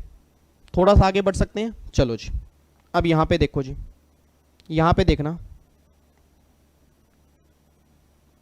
यूएसए, प्लीज प्लीज ध्यान से, यूएसए से यहां पे सप्लाई की गई इंडिया में, और इंडिया से फिर सप्लाई आगे की गई है जापान में। मेरा पूरी क्लास से क्वेश्चन है, अगर यूएसए से इंडिया में सप्लाई हुई है, ये सप्लाई क्या बन गई, इंपोर्ट, इसको क्या बोलेंगे, एक्सपोर्ट। ठीक है जी। अच्छा, इंपोर्ट वाले केस में क्या लगता है, जल्दी बताओ, इंपोर्ट वाले केस में क्या लगता है, इंपोर्ट वाले केस में आईजीएसटी, और एक्सपोर्ट वाले केस में कोई भी जीएसटी एप्लीकेबल नहीं होगा। Reason being that is zero rated supply, उस केस में कोई भी जीएसटी एप्लीकेबल नहीं होता। यहां पे इसको बोलते हैं जीरो रेटेड सप्लाई, इस केस में कोई भी जीएसटी एप्लीकेबल नहीं होता, बस ये बात ध्यान देना चाहिए। यहां तक कोई दिक्कत तो नहीं है, ये बात क्लियर हो गई, पक्का पक्का। अगर एक्सपोर्ट करोगे, एक्सपोर्ट वाले केस में कोई भी जीएसटी एप्लीकेबल नहीं होगा, ये बात क्लियर है जी। बहुत बढ़िया जी। एक बच्चा कह रहा है सर एसईजेड से एसईजेड में सप्लाई की है, उसका क्या होगा। मेरे बच्चे, मेरे नोनू, मेरे सोनू, पहले ये तो सीख लो। मतलब बच्चा सीधा पहुंच गया, कह रहा मेरे को पहले एसईजेड वाला केस समझाओ, बाकी सब बातें बेकार की हैं। 100 नंबर का एक क्वेश्चन बनेगा एसईजेड टू एसईजेड सप्लाई के, तो क्या होगा। इसी चक्कर में ना आप ये सारे कॉन्सेप्ट भूल जाओगे। सर टेंशन मत लो, मैंने कहा ना स्टेप वाइज चलेंगे, एसईजेड वाले कॉन्सेप्ट भी आएंगे। इधर देखो ध्यान से, आगे देखो जी। अगला क्वेश्चन क्या है, अगला क्वेश्चन है हरियाणा जी। हरियाणा में एसईजेड है, हरियाणा में एसईजेड है, प्लीज ध्यान सुना जी। हरियाणा में एसईजेड है, यहां से सप्लाई हुई है अपने दिल्ली में, और ये एरिया है नॉन एसईजेड, नॉन एसईजेड जी। ठीक है जी, नॉन एसईजेड एरिया है, दिल्ली वाला नॉन एसईजेड है। और यहां पे उसके बाद जी फिर आपने सप्लाई की है यहां पे दोबारा से हरियाणा में ही, और ये एरिया आपका एसईजेड है। मेरा पूरी क्लास से क्वेश्चन है, अगर हरियाणा में एक एसईजेड है, उसे आपने सप्लाई की दिल्ली, और वो नॉन एसईजेड है, सोच समझ के बोलना सर, इस पर्सन के लिए जो इसने सप्लाई हरियाणा से ली है, वो सप्लाई क्या बन जाएगी। मेरे बच्चे, मेरे नोनू, मेरे सोनू, बाबू, मेरे को आंसर तो दो ना सर, क्या बन जाएगी सप्लाई। मैंने पहले भी कहा था एसईजेड को क्या मानते हैं, इंडिया से बाहर मानते हैं। तो अगर एसईजेड इंडिया से बाहर मानेंगे तो बाहर से इंडिया में सप्लाई की तो क्या बन जाएगा, इंपोर्ट बन जाएगा ना। इसको बोलेंगे import, that is inter state supply. और क्या लगेगा, आईजीएसटी। बात खत्म। यहां पे क्या लगेगा, आईजीएसटी। और अगर वही आपने दिल्ली से सप्लाई की है हरियाणा में एसईजेड को, और एसईजेड क्या मानते हैं, इंडिया से बाहर मानते हैं, तो अगर आपने इंडिया से बाहर सप्लाई की है, मतलब इंडिया से बाहर सप्लाई की, इसको बोलते हैं एक्सपोर्ट। इस केस में कोई भी जीएसटी एप्लीकेबल नहीं होगा, इसको बोलते हैं जीरो रेटेड सप्लाई, इसको बोलते हैं जीरो रेटेड सप्लाई। अब बताओ, अब ये वाला बताओ, ये एसईजेड वाला कॉन्सेप्ट समझ में आया या नहीं आया सर, जल्दी बताओ मुझे फटाफट से चैट बॉक्स के अंदर बताओ जी। वेट कर रहा हूं आपके मैसेज की जी, आपके मैसेज की वेट कर रहा हूं, फिर मैं आगे बढ़ूंगा। हाँ, आई लव माई इंडिया जी। जल्दी बताओ, क्या ये कॉन्सेप्ट समझ में आ गया। बच्चा कह रहा है सर आग लगा दी सर, कॉन्सेप्ट समझ में आ गया। हाँ जी, आ गया समझ में। एक बच्चा कह रहा है यूएसए से अगर एसईजेड में सप्लाई की है तो आउटसाइड इंडिया में सप्लाई हुई है, उस केस में जीएसटी की बातें नहीं होंगी। एसईजेड से एसईजेड में सप्लाई की है, आउटसाइड इंडिया में सप्लाई की है, उस केस में जीएसटी के प्रोविजन नहीं लगते, सब्जेक्ट टू कंडीशन। आगे रह के बताऊंगा कुछ कंडीशंस होती हैं। अगर एसईजेड से एसईजेड में सप्लाई करोगे तो आउटसाइड इंडिया में सप्लाई करोगे, नॉर्मल केस में जीएसटी एप्लीकेबल नहीं होता, सब्जेक्ट टू कंडीशन। ठीक है, तो वो कॉन्सेप्ट हमारा भी आगे जाके आएगा। बट इतनी बात ध्यान देना कि अगर एसईजेड से नॉन एसईजेड में सप्लाई करोगे इंपोर्ट होगा, नॉन एसईजेड से एसईजेड में सप्लाई करोगे एक्सपोर्ट होगा, और इंपोर्ट और एक्सपोर्ट वाले केस में कौन सा जीएसटी लगेगा वो आप सब लोग जानते हो जी, कोई दिक्कत तो नहीं है, पक्का पक्का। लो जी अब सुनना ध्यान से, अब देखता हूं आप कैसे गलती नहीं करते, क्योंकि मुझे अब पता है आप गलती करोगे, अब गलती करोगे जी आप। अब प्लीज ध्यान सुनना, अब बहुत ध्यान सुनना। 200 नॉटिकल माइल्स,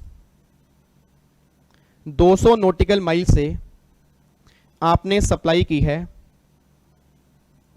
8 नॉटिकल माइल्स, और ये 8 नॉटिकल माइल्स जो है ये गुजरात के पास है, ये गुजरात के पास है, ये गुजरात के पास है, ये गुजरात के पास है। और फिर 8 नॉटिकल माइल से आपने सप्लाई की है गुजरात स्टेट में, 200 नॉटिकल माइल से सप्लाई की है 8 नॉटिकल माइल्स में, और ये पानी गुजरात के पास आ रहा है, और फिर उस पानी से आपने सप्लाई की है गुजरात में। अब बताओ जी क्या होगा, जल्दी बताओ जी क्या होगा जी। लो जी 200 से 8 नॉटिकल माइल्स में सप्लाई की जी, बताओ जी क्या होगा। 200 से 8 नॉटिकल माइल्स में सप्लाई की है, ये क्या कह रहे हो, बच्चा कह रहे हैं इंपोर्ट है। यार मैं नहीं खेलूंगा आपके साथ, क्या ये इंपोर्ट है 200 से? क्या 200 वाला पोर्शन इंडिया के बाहर है? सर मैंने क्या माना, ये 200 वाला इंडिया के अंदर कवर है, तो ये इंपोर्ट कैसे है सर? अगर 200 नॉटिकल माइल से आपने सप्लाई किया 8 नॉटिकल माइल्स में, ये 200 वाला क्या बोलते हैं, यूनियन टेरिटरी, और ये वाला कौन सा है, गुजरात स्टेट है। तो अगर यूटी से स्टेट में सप्लाई करोगे तो क्या बनेगा, इंटर स्टेट सप्लाई बनेगा, उस केस में आईजीएसटी लगेगा।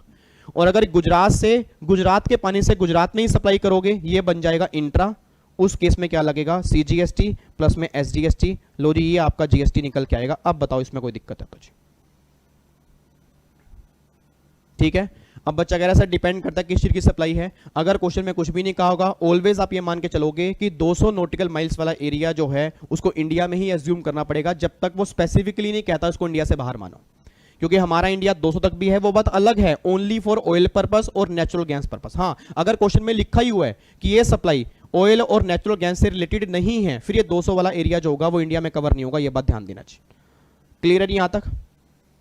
एक बार थम्स अप दिखा दो नहीं फटाफट से, ओके है, पक्का पक्का। लो जी अब सुनना ध्यान से, अब यहां पे एक बार आ जाओ जी, अब प्लीज यार बातचीत नहीं जी, अब यहां पे एक बार आओ, इधर देखो ध्यान से नहीं। अब ये इंडिया की डेफिनेशन हमने यहां पे देख ली जी, इंडिया की डेफिनेशन हमने यहां पे देख ली, आर्टिकल नंबर 265 हमने यहां पे देख लिया, ठीक है।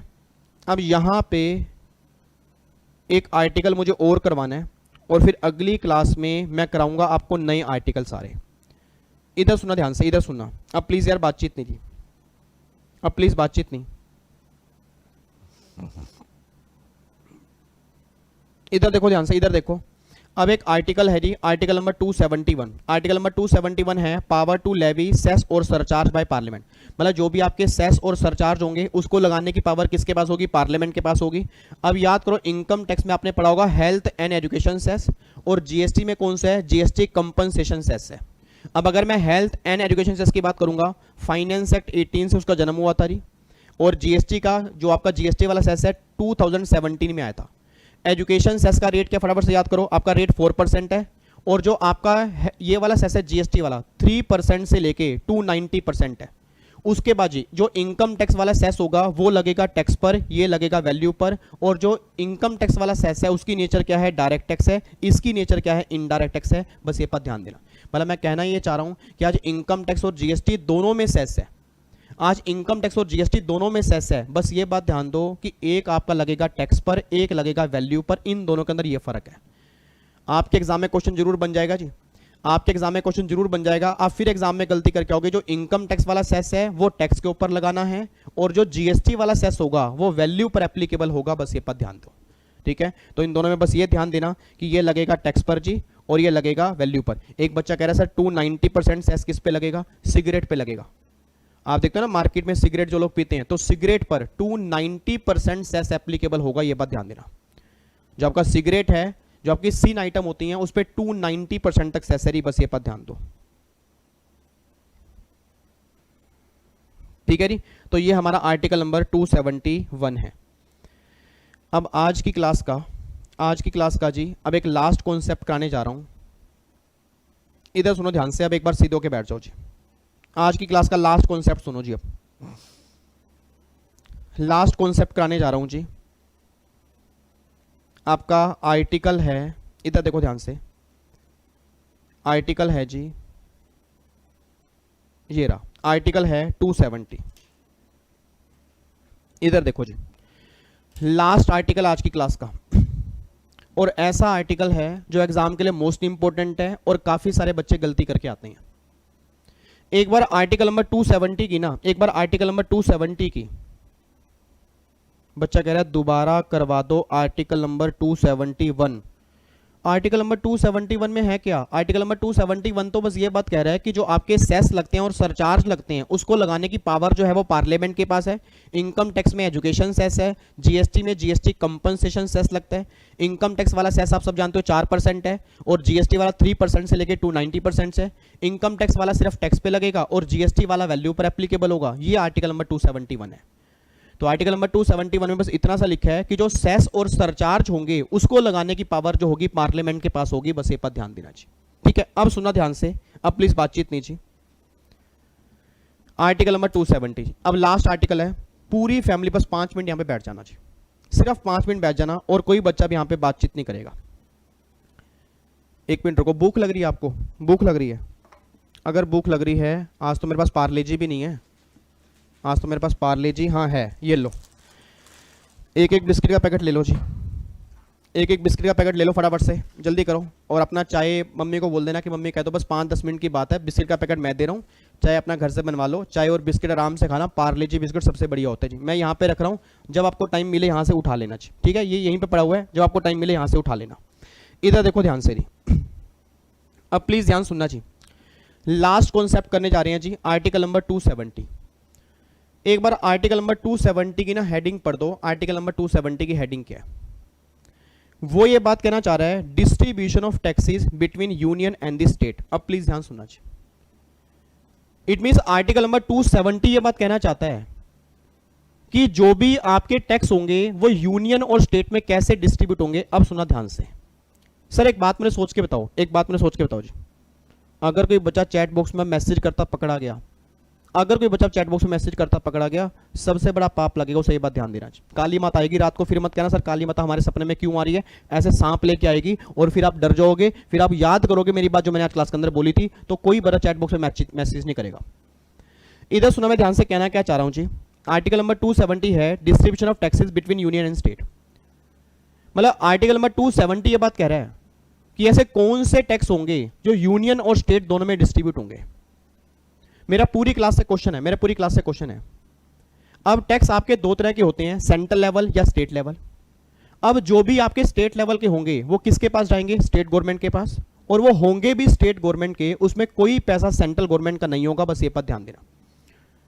और जो भी आपके सेंट्रल लेवल के टैक्स होंगे ना, उसका रिवेन्यू सेंट्रल गवर्नमेंट के पास जाएगा, बट गवर्नमेंट ये बात कहती है उसमें से कुछ हिस्सा आपको स्टेट को भी देना पड़ेगा। एक बार चेक करना यहां पे क्या लिखा हुआ है। वो ये बात कहना चाह रहे हैं all the taxes and duties referred in the union list shall be levied and collected by government of India shall be distributed between union and state। मतलब कि जितने भी टैक्स आपके यूनियन लिस्ट में होंगे, जो भी टैक्स आपके यूनियन लिस्ट में होंगे वो सेंट्रल गवर्नमेंट के पास जाएंगे, बट सेंट्रल गवर्नमेंट उसमें से कुछ हिस्सा स्टेट को भी डिस्ट्रीब्यूट करेगी। बस ये बात ध्यान देना चाहिए। बच्चा कह रहा है सर ये सारी बातें हमने पढ़ी हुई हैं, इसमें कौन सी बड़ी बात है?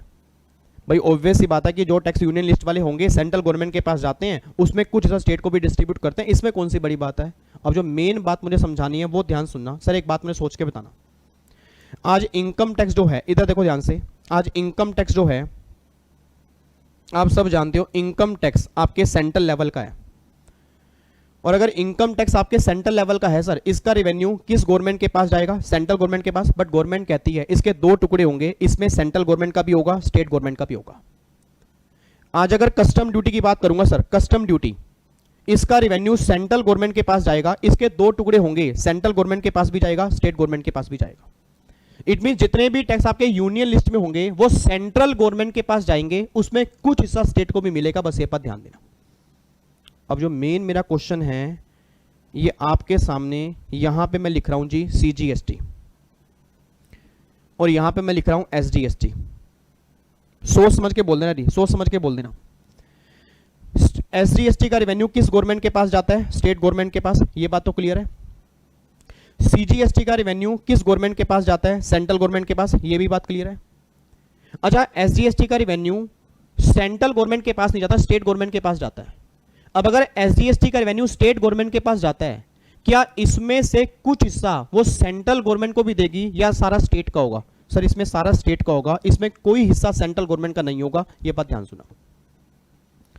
और अगर CGST का रेवेन्यू सेंट्रल गवर्नमेंट के पास जा रहा है, अब मेरा क्वेश्चन ये है कि अगर CGST का रेवेन्यू सेंट्रल गवर्नमेंट के पास जा रहा है तो क्या वो सारा पैसा सेंट्रल गवर्नमेंट का होगा या उसमें से भी कुछ पैसा स्टेट गवर्नमेंट को मिलेगा? बस ये बता दो जी। लास्ट क्वेश्चन है जी, ये बता दो बस कि CGST का रेवेन्यू सेंट्रल गवर्नमेंट के पास जाता है, क्या उसमें से कुछ पैसा स्टेट गवर्नमेंट को मिलेगा या नहीं मिलेगा? बस ये बता दो जी। आंसर आ रहा है सर नो, नो, नहीं मिलेगा सर, नहीं मिलेगा, नहीं मिलेगा। कई बच्चे कह रहे हैं मिलेगा, कई बच्चे कह रहे हैं नहीं मिलेगा। मिले जुले आंसर आ रहे हैं, कई बच्चे कह रहे हैं नहीं मिलेगा, कई बच्चे कह रहे हैं मिलेगा। इधर सुनना ध्यान से, अब सुनना ध्यान से, मुझे पता लग गया आपने कितनी तैयारी की हुई है। एक बात मुझे सोच के बताओ जी। अब जो बच्चे कह रहे हैं कि सर ये रेवेन्यू स्टेट गवर्नमेंट को भी मिलेगा, मेरा उनसे क्वेश्चन है, जो बच्चे ये बात कह रहे हैं 5 मिनट सुन लेना जी, अब 5 मिनट सुन लेना। जो बच्चे ये बात कह रहे हैं कि सर इसमें से रेवेन्यू स्टेट गवर्नमेंट को भी मिलेगा, मेरा उनसे क्वेश्चन है, आपने ये कैसे कह दिया इसका रेवेन्यू स्टेट गवर्नमेंट को मिलेगा? सर क्या CGST लिस्ट 1 में आता है? Answer is no. और आर्टिकल नंबर 270 ये बात कह रहा है कि जो भी टैक्स आपके यूनियन लिस्ट में होंगे ना वो डिस्ट्रीब्यूट होंगे। मैंने पहले भी कहा था GST ना तो किसी लिस्ट में है और ना ही किसी एंट्री में है, तो अगर लिस्ट 1 में ही नहीं है तो स्टेट गवर्नमेंट को डिस्ट्रीब्यूट कैसे होगा? बच्चा कह रहा है बात तो सही है, बट बच्चा कह रहा है सर आपने क्लास में तो कराया था कि CGST जो है वो स्टेट गवर्नमेंट के पास भी होता है। यस मैंने कराया था, बट उसका लॉजिक कुछ अलग है। सर लॉजिक ये नहीं है कि वो यूनियन लिस्ट में है। मैंने पहले भी कहा था GST ना तो किसी लिस्ट में है ना ही किसी एंट्री में, इसलिए आर्टिकल नंबर 270 CGST पर इस लाइन से तो एप्लीकेबल हो नहीं रहा। अब सुनना मैं ध्यान से कहना क्या चाह रहा हूं, अब प्लीज ध्यान सुनना मैं कहना क्या चाह रहा हूं। याद करो मैंने क्लास में कहा था जब इंडिया में GST आया तो उससे पहले इंडिया में 17 तरह के टैक्स थे। 5 मिनट लॉजिक सुन लेना जी, अब लॉजिक बताने चाह रहा हूं, 5 मिनट लॉजिक सुन लेना। जब इंडिया में GST आया उससे पहले 17 टैक्स थे। उस 17 टैक्स में आपके 9 टैक्स सेंट्रल गवर्नमेंट के थे और 8 आपके स्टेट गवर्नमेंट के थे। अब प्लीज ध्यान सुनना, 9 टैक्स ये खत्म हो गए, 8 आपके ये खत्म हो गए। इन दोनों को खत्म करने के बाद गवर्नमेंट ने क्या किया, यहां पे GST का जन्म हुआ और जो ये 9 सेंट्रल गवर्नमेंट के हैं ये बन गए CGST और ये जो 8 स्टेट गवर्नमेंट के हैं ये बन गए SGST। मेरा पूरी क्लास से क्वेश्चन है, जब इंडिया में GST नहीं होगा, जब GST नहीं होगा तो क्या ये 9 टैक्स सेंट्रल गवर्नमेंट को जो थे क्या ये लिस्ट 1 में होंगे? नहीं होंगे, बिल्कुल होंगे। सर सोच समझ के आंसर देना। जब इंडिया में GST नहीं था तो 17 टैक्स अलग अलग थे, उसमें 9 सेंट्रल गवर्नमेंट के, 8 स्टेट गवर्नमेंट के। जब GST नहीं होगा तो 9 सेंट्रल गवर्नमेंट वाले लिस्ट 1 में होंगे और जब वो लिस्ट 1 में होंगे उसका रेवेन्यू स्टेट गवर्नमेंट के पास भी जाता होगा। अब गवर्नमेंट ने क्या किया, वो 9 खत्म करके CGST ला दिया और जब वो CGST लेकर आए तो सेंट्रल गवर्नमेंट ने कहा जी हम इसका हिस्सा स्टेट गवर्नमेंट को नहीं देंगे, क्यों, ये लिस्ट 1 में नहीं है। तो स्टेट गवर्नमेंट ने बोला हेलो भैया क्या ये जो तुम CGST लेकर आई हो ना ये एक्चुअल में है क्या, ये 9 टैक्स ही हैं और अगर ये 9 टैक्स ही हैं तो ये पहले लिस्ट 1 में होते थे, इसका रेवेन्यू हमें मिलता था, GST आने के बाद भी इसमें कुछ रेवेन्यू हमें चाहिए। बट सबसे बड़ी प्रॉब्लम क्या थी, आर्टिकल 270 में लिखा था कि जो टैक्स आपके यूनियन लिस्ट में होंगे वो डिस्ट्रीब्यूट होंगे, ये यूनियन लिस्ट में था ही नहीं। याद करो मैंने कहा था अमेंडेड आर्टिकल में एक आर्टिकल 270 है और इस बार के एग्जाम का दूसरा क्वेश्चन लिख लेना जी, इस बार के एग्जाम का दूसरा क्वेश्चन लिखना, आपके एग्जाम में कंफर्म क्वेश्चन बनेगा कि CGST का रेवेन्यू सेंट्रल गवर्नमेंट के पास गया, क्या वो आगे स्टेट को डिस्ट्रीब्यूट होगा? आंसर इज यस होगा, आंसर इज यस होगा, आंसर इज यस होगा। बट इसका लॉजिक ये नहीं है कि वो यूनियन लिस्ट में है, इसका लॉजिक ये है कि गवर्नमेंट ये बात कह रही है कि अगर GST ना होता तो नो टैक्स सेंट्रल गवर्नमेंट के लिस्ट 1 में होते, वो पहले भी डिस्ट्रीब्यूट होते थे, इसलिए सीजीएसटी भी डिस्ट्रीब्यूट होना चाहिए, इसलिए आर्टिकल नंबर 270 में अमेंडमेंट आई। अब एक बार चेक करना, देखो जी आर्टिकल नंबर 270 क्या कहना चाह रहे हैं जी, देखो क्या लिखा है, CGST levied on intra state supply shell also be distributed among central and state government, मतलब सीजीएसटी का रेवेन्यू भी स्टेट गवर्नमेंट को डिस्ट्रीब्यूट होगा, ये बात ध्यान दो, ठीक है। अब आईजीएसटी के बारे में बातें मैं आज नहीं कराऊंगा, क्योंकि नेक्स्ट क्लास में, कल की रिवीजन क्लास में जितने भी आपके नए आर्टिकल हैं, एक तो वो कंप्लीट करने हैं और एक अगला चैप्टर हम स्टार्ट करेंगे। कल की क्लास में, कल की रिवीजन क्लास में जितने भी आपके नए आर्टिकल हैं, मैं दोबारा बोल रहा हूं, कल की क्लास भूल के भी मिस मत कर देना जी, सारे प्लान कैंसिल कर देना सर, क्योंकि अगर कल की क्लास अटेंड नहीं करोगे, ये लगा लो आपके एग्जाम में 2-3 नंबर गायब हो जाएंगे, क्योंकि कल हमें सारे नए आर्टिकल करने हैं, ऐसे आर्टिकल करने हैं जो जीएसटी की वजह से इंसर्ट हुए हैं, अगर वही समझ में नहीं आएंगे तो जीएसटी आगे समझ में नहीं आएगा। तो कल के सारे प्लान कैंसिल होंगे, इवन कल के नहीं, आने वाले 30 दिनों के सारे प्लान कैंसिल कर दो, 10 से 11 के। सर मैंने भी कैंसिल किए हैं, मेरी भी तो फैमिली है, मेरा भी तो परिवार है, अगर मैं भी अपनी फैमिली को पूरे 1-1.5 घंटे के लिए छोड़ सकता हूं आप सबके लिए, तो आपकी रिस्पॉन्सिबिलिटी भी बनती है कि आप भी 1-1.5 घंटे के लिए सारे प्लान छोड़ के आप मेरे साथ रहोगे। और मैंने आपसे मांगे क्या, 30 घंटे ही मांगे ना, अगर डेली 30 दिन 30 घंटे आप मुझे दे दोगे, जीएसटी की रिस्पॉन्सिबिलिटी मेरी है, मैं फिर आपसे पूछूंगा बताओ जीएसटी मुश्किल है आसान है। तो कल की रिवीजन क्लास कोई मिस नहीं करेगा जी, क्योंकि कल मोस्ट इंपॉर्टेंट क्लास है, कल नए आर्टिकल होंगे और आधे बच्चे ऐसे हैं जिन्होंने अभी तक गलत समझे हैं। मैं सही बता रहा हूं सर, आपने नए आर्टिकल सही तरह से नहीं समझे, एग्जाम में क्वेश्चन बनते हैं, आप गलती करके आते हो, तो मैं नहीं चाहता कि मेरी फैमिली का सिंगल बच्चा भी गलती करे, ठीक है जी। लो जी इधर देखो ध्यान से जी, तो कल हम करेंगे सारे के सारे नए आर्टिकल, ठीक है। आज हमने कौन कौन से आर्टिकल किए, एक बार जाते आते चैट बॉक्स में लिख दो जी, जल्दी चैट बॉक्स में लिख के जाओ, जाते आते आर्टिकल हमने कौन कौन से किए हैं जी। एक तो आर्टिकल नंबर हमने किया है 245, कौन सा किया है 245, एक कौन सा किया है 246, एक कौन सा किया है जी 254, एक कौन सा किया है 265, एक हमने कौन सा किया है 248, एक हमने कौन सा किया जी आर्टिकल नंबर 270, ये आर्टिकल हमने किए हैं जी, और मेरे ख्याल से बस यही आर्टिकल हमने किए हैं। तो ये जितने भी आर्टिकल हैं आज हमने ये वाले आर्टिकल किए हैं, कल जो भी आपके नए आर्टिकल होंगे उसको हम डिस्कस करेंगे।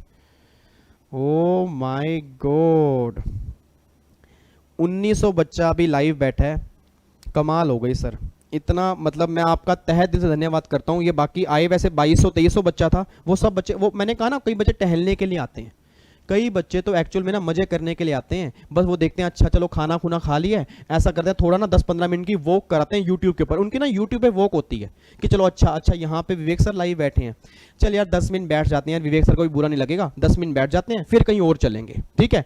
फिर अपना ये उनका काम होता है टहलना, ये नालायक बच्चे होते हैं। जो अभी तक मेरे साथ बच्चे बैठे हैं ना वो सबसे अच्छे बच्चे हैं। I love you I love you I love you so much. ये लो फ्रूटी लो, इसी बात पे फ्रूटी लो जी, लो फ्रूटी लो यार, क्या कमाल होगी यार, फ्रूटी लो फटाफट से, लो फ्रूटी लो फटाफट से, ये लो जल्दी पकड़ो, ये लो, और ये 100 रुपए का नोट भी ले लो, ये 100 रुपए का नोट भी ले लो, हो ये 20 रुपए का नोट भी ले लो, ये लो 120 रुपए प्लस में फ्रूटी, 120 रुपए प्लस में फ्रूटी, लूट लो लूट लो, 120 रुपए प्लस में फ्रूटी, लूट लो लूट लो, 120 रुपए प्लस में फ्रूटी, लूट लो लूट लो, ये लो। ओ माय गॉड, बच्चा कह रहा है सर मजे मत लो, पाप लगेगा आपके भी, अब सपने में काली माता आएगी देख लेना। चलो जी अच्छा इधर सुना ध्यान से, इधर सुना ध्यान से। अब जो ये लाइव सेशन होता है ये थोड़ी देर के बाद अपलोड होगा, क्योंकि इसकी ना प्रोसेसिंग में टाइम लगता है, एकदम अपलोड नहीं होता, थोड़ी देर के बाद अपलोड हो जाएगा।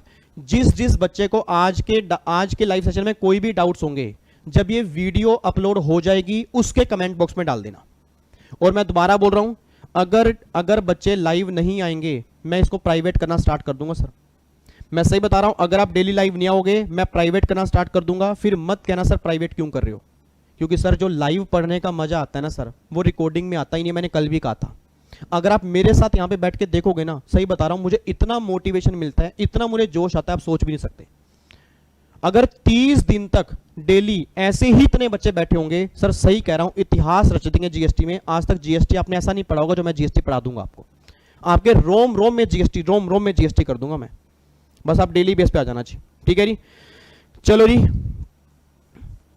ओके जी, फिर मिलेंगे कल की क्लास में, कल दोबारा से सेम टाइम 10 बजे सेम जगह। ओके जी, bye bye, tata, thank you so much, जय हिंद, God bless you, love you, take care जी। और लाइक करके जाना, जिस बच्चे ने लाइक नहीं किया पाप लगेगा, प्रसाद है ये, प्रसाद ध्यान रखना, प्रसाद तब मिलता है जब लाइक भी करके जाओगे। Bye bye, love you so much जी, God bless you, God bless you. ये 9 नालायक बच्चे हैं डिसलाइक वाले, उनको तो मैं कभी देखूंगा आराम से, उनसे पूछूंगा, मैं हर बार पूछता हूं बताओ क्या कमी लग रही है, कम से कम वीडियो तो पूरी देख लो। ये वीडियो पूरी देखते नहीं है, बस ऐसे डिसलाइक कर जाते हैं, ऐसे नालायक बच्चे हैं। कम से कम लाइक होने चाहिए 4-5 हजार, ताकि लगे कि फैमिली इतनी बढ़िया है जी। Bye bye, take care, God bless you, love you so much, bye bye, good night मेरे बच्चे, good night. Kajal good night, Ayushi good night, Sadaf good night, love you so much. खुश रहो, मुस्कुराते रहो, हंसते रहो, बहुत सारा प्यार, बहुत सारा प्यार और बहुत सारी दुआएं जी आपको। बाय बाय जी, बाय बाय। मेरा तो जाने का मन ही नहीं करता यार, आप सामने होते हो ना, मेरा जाने का मन ही नहीं करता, मेरा मन करता यहीं बैठा रहूं, आपसे बातें करता रहूं बस। बाय बाय जी, love you so much, bye bye.